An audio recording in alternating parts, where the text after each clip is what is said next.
Hi everyone, welcome back to another speed paint video. Today I'll be working on a piece called Bubblegum. I named it that because it's pink and I'm absolutely terrible with coming up with names for art pieces. As usual, I'll be talking about my supplies a little bit. For the outlines, I'm using a Tombow Fudenosuke brush pen. It's not like an actual brush pen. I find those to be very hard to control, especially if they have actual bristles like a brush.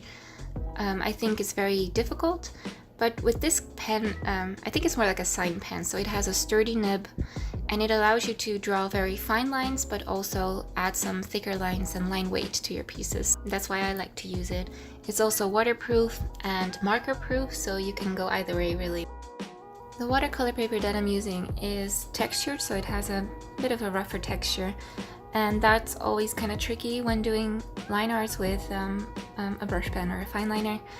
The lines do end up a little bit jagged and they don't scan as nicely, so I'm thinking about trying out hot press paper because this one is cold press, and cold press paper usually has a bit of a texture, either fine grain or rough grain.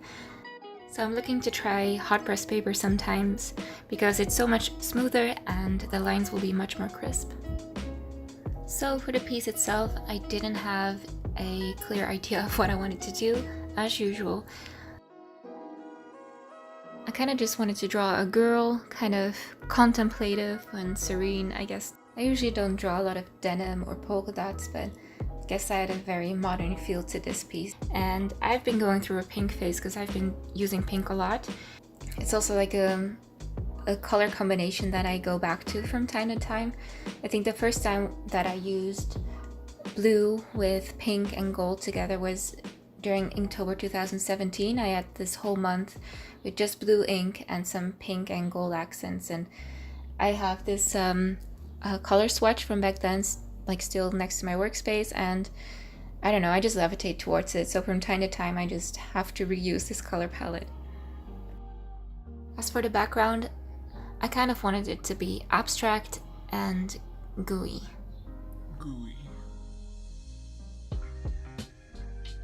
I also moved to my standing table, and I have to apologize for the footage because it might be super wobbly.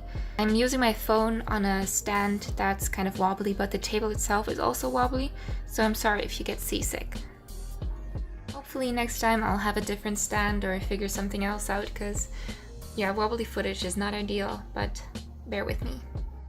So coming back to the topic that I mentioned earlier about naming your artworks, I wonder how you guys do it.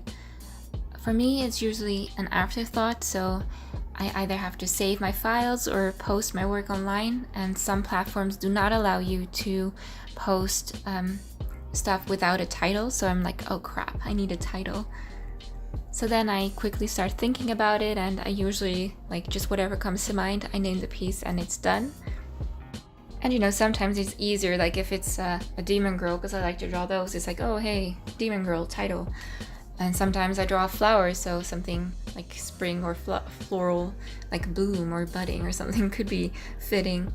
And other times I think about it a little bit more, like just recently I finished a drawing for the launch of my Patreon page, and so it's like a elf girl with delicate flowers and stuff like that, and because it's like for a platform that's new and like beginning, I decided to call it Nascence or Nascence, whatever you prefer. And that takes a little bit longer than just going like, oh hey, elf girl with flowers. But I know that there are some people out there who actually start with a title, like they have a set word or sentence in mind that they want their piece to represent or to be based around. So I'm curious how you guys do it, if you think about titles at all, or if it's like an afterthought like I do. And ultimately, do you think it's important? Because, you know, my pieces aren't in galleries, and I think if it were to be in a gallery, I would probably think about it a bit more. Anyway, that's it for me for today. I'm still working on the sticker video. I'm going to put that out, and some new speed paints and stuff like that. So for now, I'll just let the rest play out on screen with some music, and I'll see you next time. Bye!